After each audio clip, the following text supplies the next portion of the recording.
Gempar, skandal besar, 576 triliun rupiah terkuak. Purbaya bongkar kartu as. Ganjar, Puan, sampai Megawati terseret. Menteri Keuangan Purbaya Yudi Sadewa tak pandang bulu. Kasus mega korupsi terbesar yang dibungkam puluhan tahun akhirnya terbongkar total. Kerugian negara tembus 576 triliun rupiah. Dan yang paling mengejutkan, siapa targetnya? Bukan pejabat kecil, tapi para raksasa politik. Mulai dari mantan Gubernur Jawa Tengah Ganjar Pranowo, Ketua DPR RI Puan Maharani, hingga Ketua Umum PDIP Megawati Soekarno Putri. Bagaimana skema licik mereka menguras kas negara? Bagaimana mereka memanipulasi data, memalsukan dokumen, dan memperkaya diri sendiri di atas penderitaan rakyat? Siapa yang paling bertanggung jawab atas kerugian ratusan triliun rupiah ini? Simak laporan investigasi lengkapnya. Politik Indonesia dibuat gempar.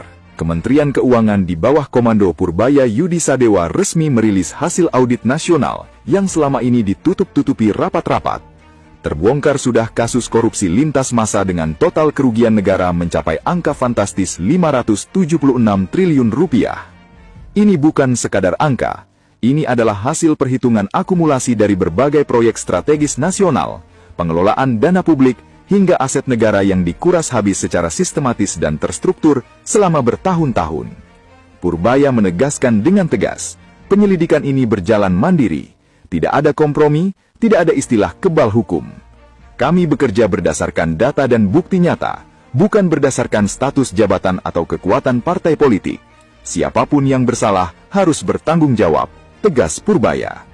Bersinergi penuh dengan KPK dan Kejaksaan Agung, nama-nama besar satu persatu mulai diseret ke meja hijau. Dan yang paling mengejutkan, daftar nama ini diisi oleh orang-orang yang selama ini memegang kendali kekuasaan tertinggi di negeri ini. Nama pertama yang menjadi sorotan utama adalah Ganjar Pranowo, mantan Gubernur Jawa Tengah periode 2013 hingga 2023. Dua kasus besar kini menjeratnya dengan bukti yang sangat kuat. Pertama, jejak gelap di kasus EKTP. Dalam surat dakwaan Jaksa Penuntut Umum terkait pengadaan EKTP tahun 2011-2012, nama Ganjar Pranowo sempat muncul secara eksplisit saat ia menjabat sebagai Wakil Ketua Komisi 2 DPR. Dalam dakwaan itu tertera, ia diduga menerima aliran dana sebesar $520.000. Total kerugian negara dalam kasus korupsi pengadaan KTP elektronik ini mencapai 2,3 triliun rupiah.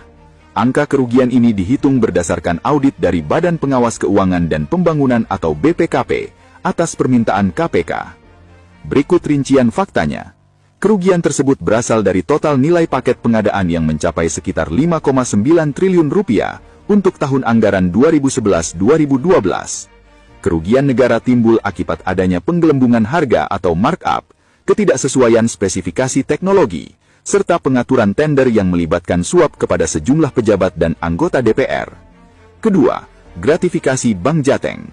Pada Maret 2024, Indonesia Police Watch atau IPW melaporkan Ganjar ke KPK atas dugaan penerimaan gratifikasi atau suap dari Bank Jateng. Dugaan tersebut berupa aliran dana cashback dari perusahaan asuransi kepada direksi Bank Jateng, yang kemudian diduga mengalir ke Ganjar, dengan total mencapai lebih dari 50 triliun rupiah.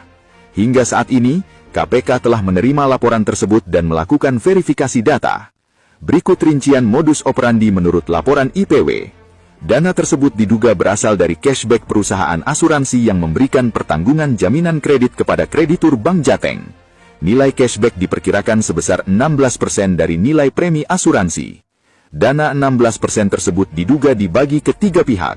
5% untuk operasional Bank Jateng, pusat dan daerah.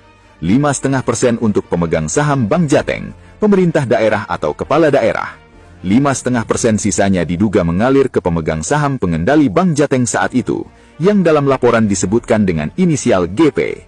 Dugaan aliran dana ini disebut terjadi dalam kurun waktu panjang, yaitu 2014 hingga 2023. Berikutnya, sorotan tajam mengarah ke wanita paling berkuasa di parlemen, Puan Maharani, Ketua DPR RI.